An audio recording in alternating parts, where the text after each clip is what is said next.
revoir la Camargue. Le coucher de soleil, les amis, qui vient nous taquiner les pupilles.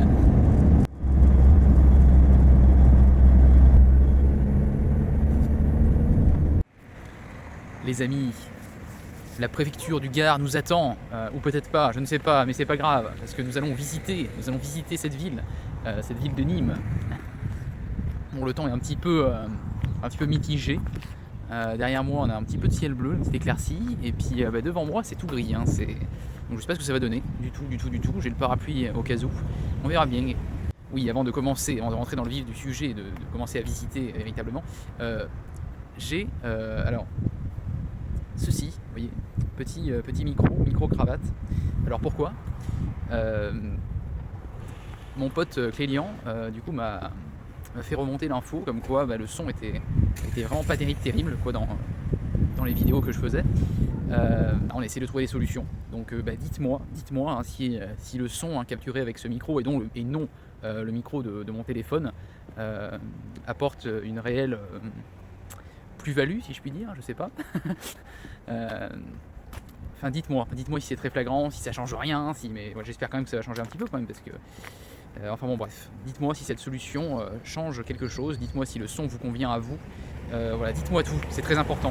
Ce que je vous propose tout de suite, c'est d'aller voir, j'ai nommé le monument phare ici, les arènes. Donc nous y allons de bons pas. À savoir que Nîmes est une ville que j'ai déjà partiellement visitée. Il y a des choses que je connais déjà, mais bon, ce sera toujours un plaisir de redécouvrir la ville pour moi et de voir aussi des choses que je n'ai pas vues encore. Alors les arènes, j'y suis déjà rentré, donc aujourd'hui je ne rentrerai pas, je ne ferai pas la visite des arènes. Je me contenterai de les admirer extérieurement. Voilà, pour me concentrer plus là avec le temps que j'ai, qui est compté comme d'habitude, sur le reste.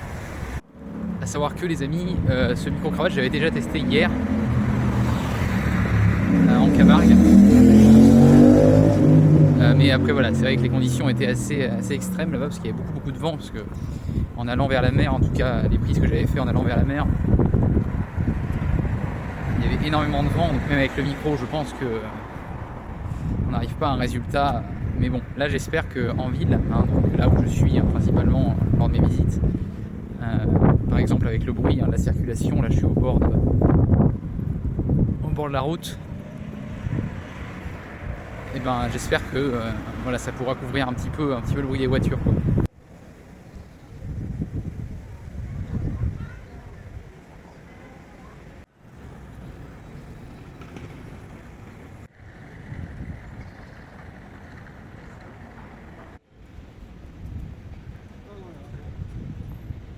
Vous allez voir, Nîmes, c'est vraiment une ville qui a gardé beaucoup, qui a pu conserver beaucoup de monuments de l'Empire romain, avec notamment ces arènes qui figurent quand même parmi les mieux conservées au monde.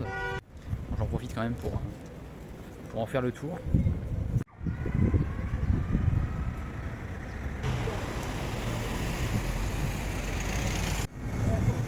Là, on a une ancienne porte, une ancienne entrée, donc quand il y avait les remparts ici. Donc on avait voilà, la porte d'Auguste.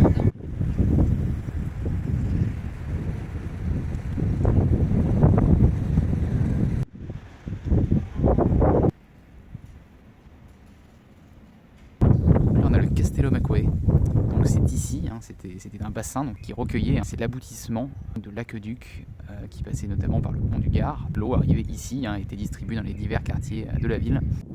On sait bien toutes ces pierres, mais c'est pas tout. Mais moi, je veux un peu de verdure, je veux du vert. Donc direction les jardins de la Fontaine, jardin emblématique ici à Nîmes. Un des nombreux passages obligés ici. Mais avant le vert, encore de la pierre, avec la Tourmagne, vestige d'une des tours de l'enceinte romaine. Donc elle domine les jardins de la Fontaine.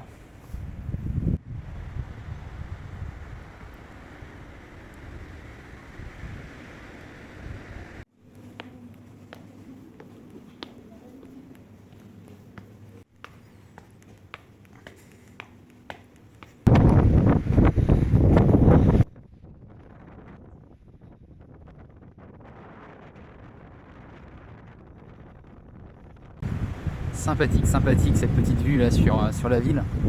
Il faut se dire, ouais, que la Tourmagne, c'est un des vestiges du mur d'enceinte de la ville romaine, qui faisait quand même 7 km, périmètre de 7 km, donc c'était assez colossal. Véritable démonstration de force des Romains. Bon, maintenant on va aller visiter la suite de la ville. On va redescendre là, en passant, en savourant justement ces petites promenades là, avec les petites odeurs que malheureusement vous n'avez pas dans les jardins de la Fontaine.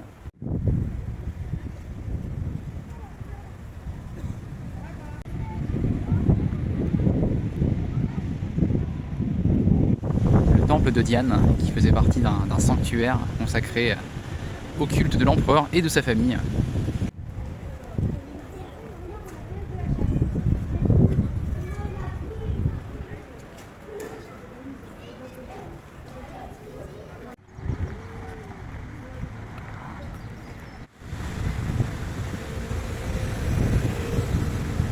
Elle fait partie des 3 monuments clés ici à Nîmes. J'ai nommé la Maison Carrée. Temple romain, en excellent état de conservation. Magnifique. Aujourd'hui, elle côtoie le Carré d'Art, qui est une médiathèque et un musée d'art contemporain.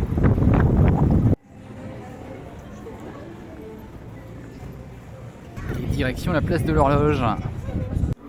Oui, c'est vrai, les amis, au passage, avec un peu de retard, le temps que sorte la vidéo, mais joyeuse Pâques. Qu'est-ce que je peux faire pour aider ?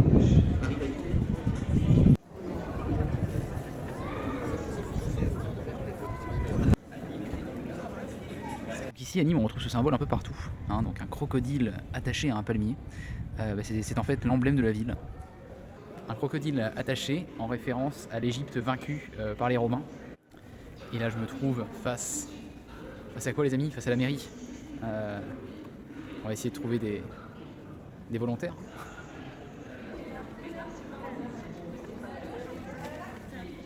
Bonjour.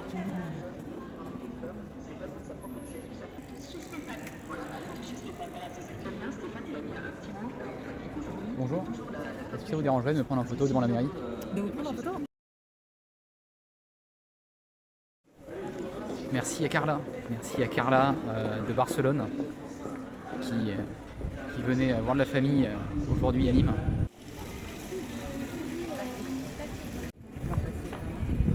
Direction maintenant le musée de la Romanité. Ce musée, il y a longtemps que je voulais le faire et aujourd'hui c'est l'occasion. C'est parti, go, donc c'est à côté des arènes. Donc ça tombe bien, on y arrive.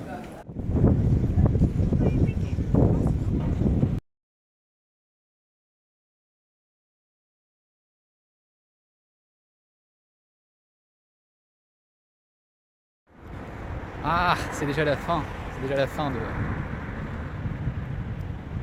cette aventure nîmoise.